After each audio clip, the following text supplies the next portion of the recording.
যারা আন্দোলনের কর্মসূচি ঘোষণা করেছে তাদের মধ্যে কয়েকটি দফা আমি পড়লাম। 1 নম্বর দফা হচ্ছে জুলাই জাতীয় সনদের বাস্তবায়ন এবং তার ভিত্তিতে নির্বাচন।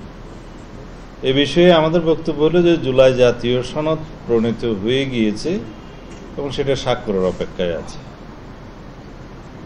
এই সনদ বাস্তবায়ন কিভাবে হবে তা নিয়ে এখনো পর্যন্ত আলোচনা অব্যাহত।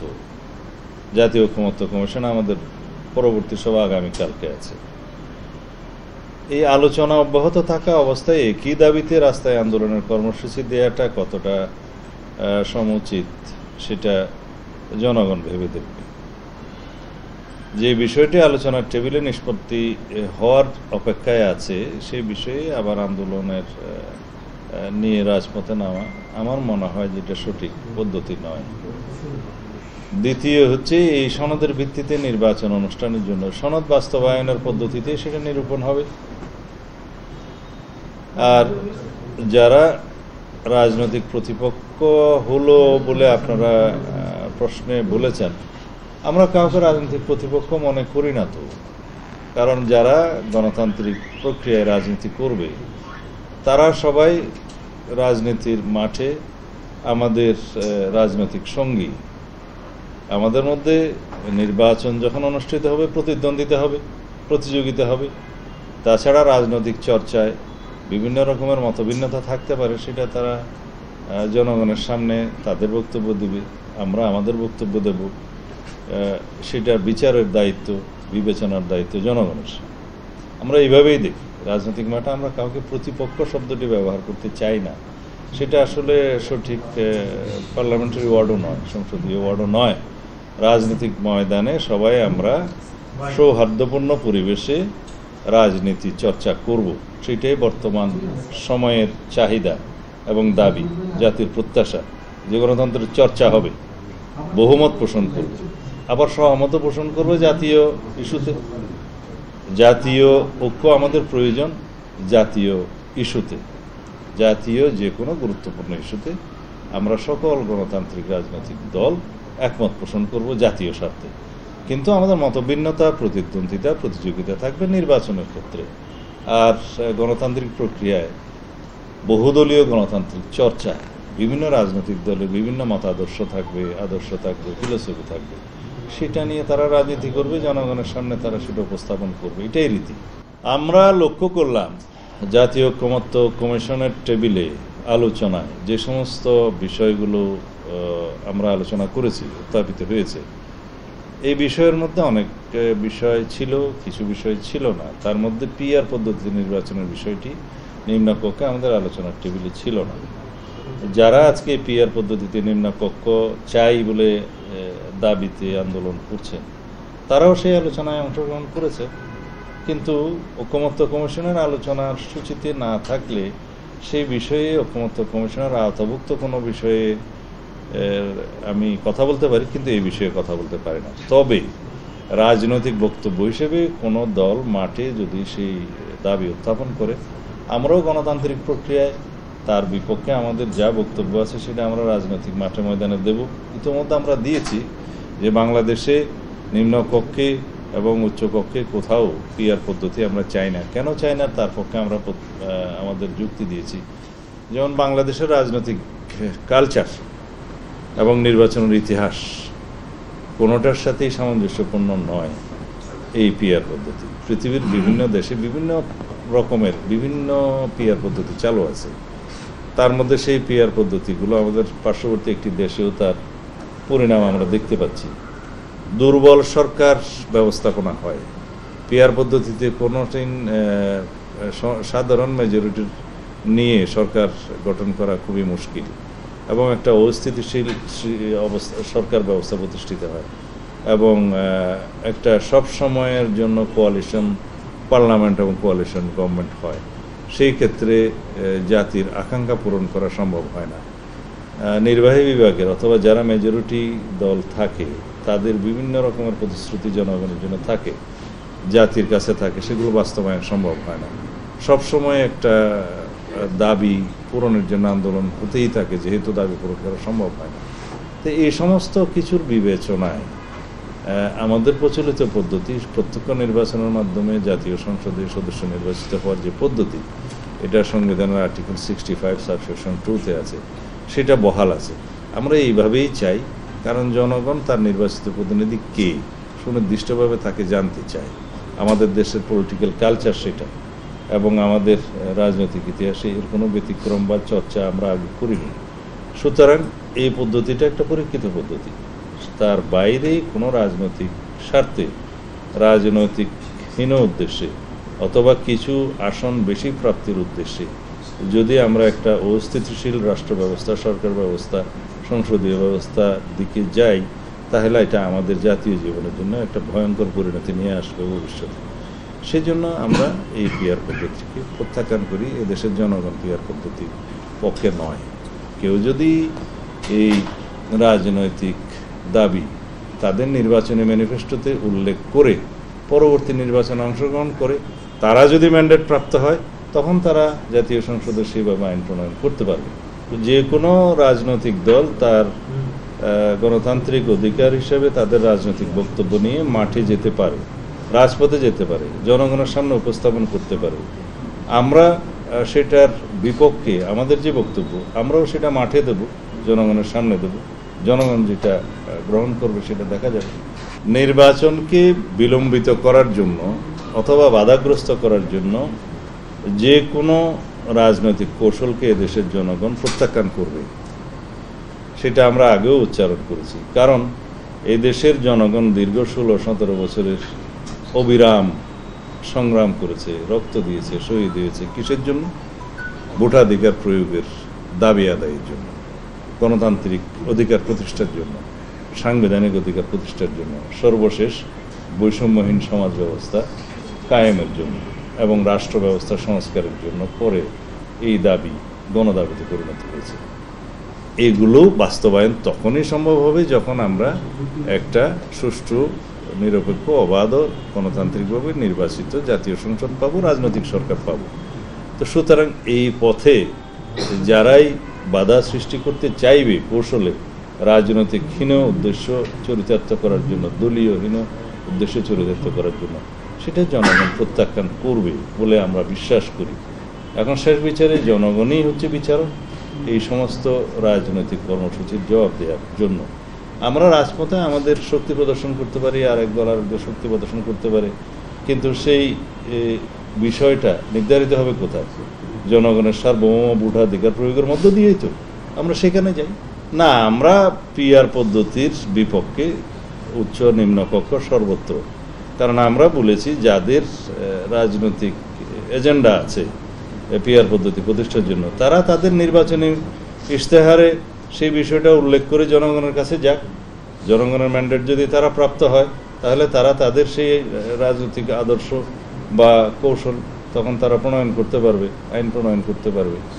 আমরা আগেও এই বিষয়ে আমাদের বক্তব্য পরিষ্কার করেছি যে কোনো রাজনৈতিক দলের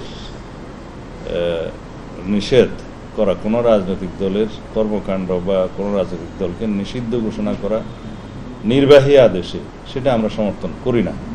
আমরা আমাদের বক্তব্য দিয়েছি অনেক আগে যে বিচারিক প্রক্রিয়ার মধ্য দিয়ে কোনো রাজনৈতিক দলকে রাজনৈতিক দল হিসাবে নিষিদ্ধ করার যে বিষয়টি, সেটা নির্ধারিত হোক। Late the court decide. আমরা তো সেই কোর্টে যাওয়ার জন্য আইনটা সংশোধন করেছি। সেই আইনটা আগে ছিল না, যদিও সংবিধানের বিধানে উল্লেখ ছিল, কিন্তু সেই বিধান অনুসারে সংশ্লিষ্ট আইনে পরিবর্তনটা আগে আনা হয়নি, পরবর্তীতে আনা হয়েছে। এখন যে কোনো রাজনৈতিক দলের বিরুদ্ধে গণহত্যা, মানবতা বিরোধী অপরাধের বিচার অথবা আরও যেগুলো অপরাধের কথা এখানে বলা আছে, যুদ্ধ অপরাধ সহ, এগুলো সংগঠন হিসাবে যে কোনো রাজনৈতিক দলের বিরুদ্ধে অভিযোগ আনয়ন করা যেতে পারে। এবং সেইভাবে যদি সে সমস্ত রাজনৈতিক দলের বিরুদ্ধে, যাদের বিরুদ্ধে অভিযোগ থাকবে, সেটা যদি আদালত উত্থাপিত হয় এবং বিচারিক প্রক্রিয়ার মাধ্যমে যদি সেটা নির্ধারিত হয়, সেটা নির্বাচন কমিশন মানতে বাধ্য। এছাড়া অন্য যে কোনো প্রক্রিয়ায় নির্বাহী আদেশের মধ্য দিয়ে যদি আমরা রাজনৈতিক দলের নিষিদ্ধ চাই, তাহলে সেটা হবে একটা ভয়ঙ্কর চর্চা। কারণ এখন যারা জাতীয় পার্টি সহ 14 দলের রাজনৈতিক দল হিসাবে নিষিদ্ধ ঘোষণা চাচ্ছেন, তাদের বক্তব্য যদি সত্য হয় তাহলে তারা সেই অভিযোগটা আদালত উত্থাপন করতে পারে। আইন তো আছে, বিচারিক প্রক্রিয়ার মাধ্যমে সেটা নিশ্চিত হোক। আমি আপনাদের উদ্দেশ্যে বলতে চাই, আওয়ামী লীগের নেতৃত্বে 2024 সালের 7ই জানুয়ারি যে আমি ডামি ভুয়া নির্বাচন হলো, তাতে 28টি রেজিস্টার্ড রাজনৈতিক দল সম্ভবত অংশগ্রহণ করেছে। সংখ্যাটা এদিক ওদিক হতে পারে, আমি যতটুকু জানি তা বললাম। তাহলে নিষিদ্ধ যদি চাইতেই হয়, স্বৈরাচারের দোষর হিসেবে, ফ্যাসিবাদের দোষর হিসেবে 28টা দলের রাজনৈতিক কর্মকাণ্ড বা দলকে নিষিদ্ধ চাইতে হবে। তাইলে নির্বাচনটা কাদেরকে নিয়ে হবে? এই দেশে যারা রাজনৈতিক দলসমূহের নিষিদ্ধ ঘোষণা করতে চাচ্ছে এখন এই দাবির মধ্য দিয়ে, তাহলে তারা যদি পরে বলে যে আমরাও নির্বাচন করব না, তাহলে কি এই দেশের নির্বাচন হবে? উদ্দেশ্য ভিন্ন হতে পারে তাদের এই দাবির পিছনে, যে নিজেদের অতিরিক্ত সুবিধা সৃষ্টির জন্য হয়তোবা তারা আরও অনেক রাজনৈতিক দলের নিষিদ্ধ কামনা করতে পারে। হ্যাঁ, আওয়ামী লীগের বিষয়টা এখানে সম্পূর্ণ আলাদা। তারা গণহত্যার জন্য দায়ী, তারা মানবতা বিরোধী অপরাধের জন্য দায়ী, তারা রাষ্ট্রের গণতান্ত্রিক ব্যবস্থা ধ্বংস করার জন্য দায়ী।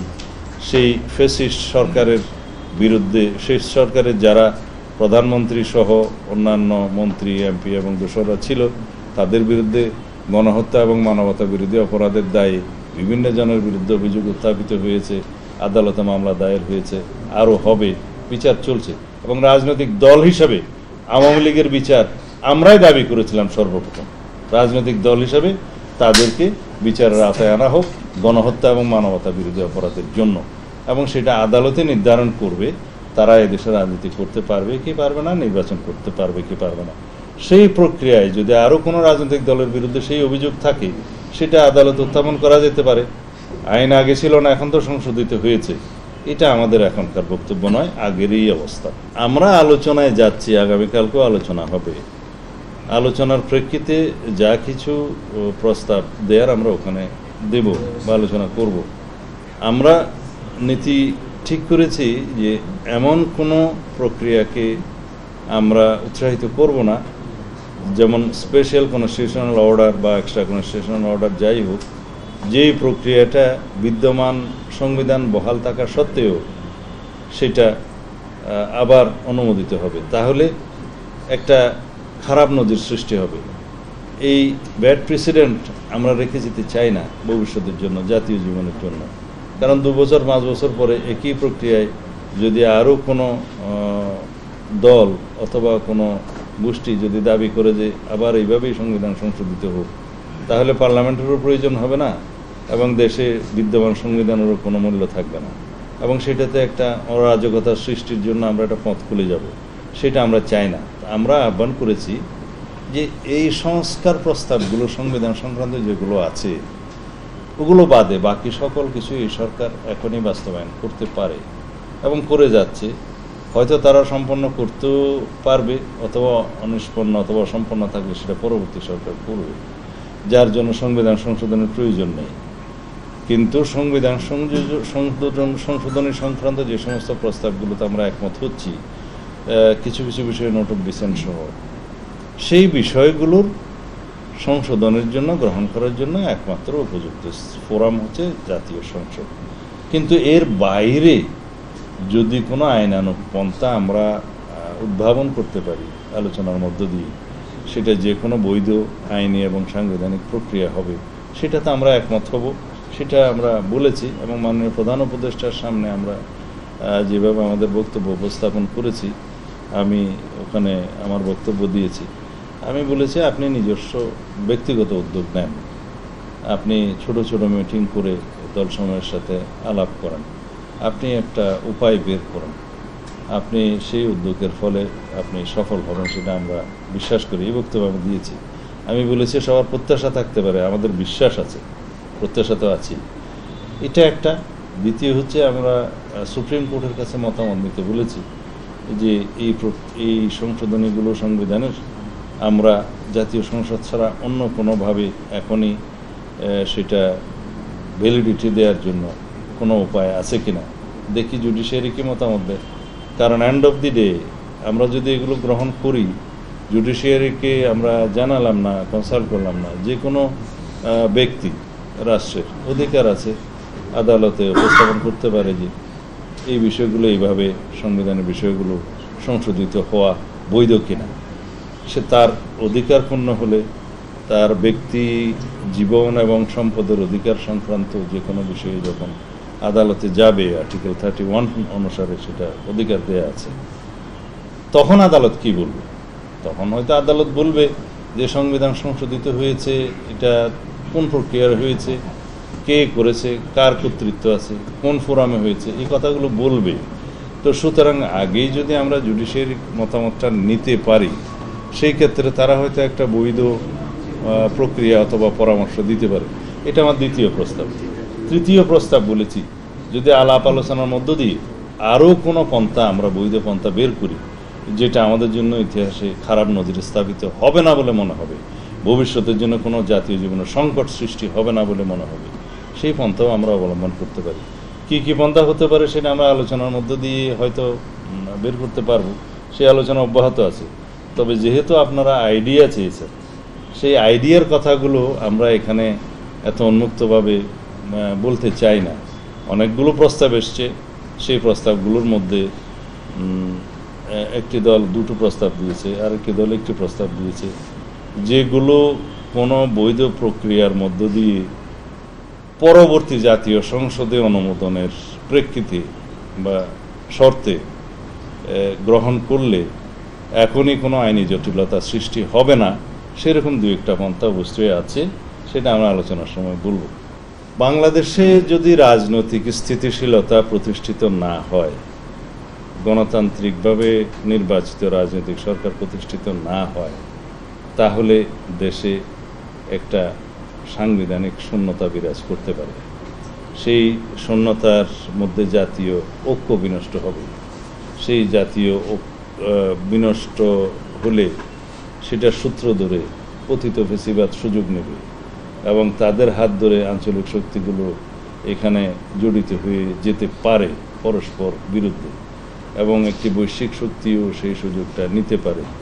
এই আশঙ্কাগুলো প্রকাশ করেই আমি বলেছি যে যদি আমরা স্থিতিশীল রাজনৈতিক সরকার প্রতিষ্ঠা না করতে পারি জাতীয় সংসদ নির্বাচনের মধ্য দিয়ে নির্দিষ্ট সময়ের মধ্যে, তাহলে এই আশঙ্কাগুলো একদম উড়িয়ে দেওয়া যায় না। সেই ক্ষেত্রে আমরা বলেছি শুধু জাতীয় নিরাপত্তা হুমকির মধ্যে পড়বে তা নয়, এখানে আঞ্চলিক নিরাপত্তার বিষয়টিও জড়িত হয়ে যেতে পারে। তবে আমরা দেশকে সেই দিকে নিয়ে যেতে পারি না, এবং আশা করি এই জাতি সেটা বুঝবে, আমরা সবাই বুঝবো, এবং আমরা একটা শান্তিপূর্ণ সমাধানের মধ্যে যেতে পারবো আলোচনার মাধ্যমে।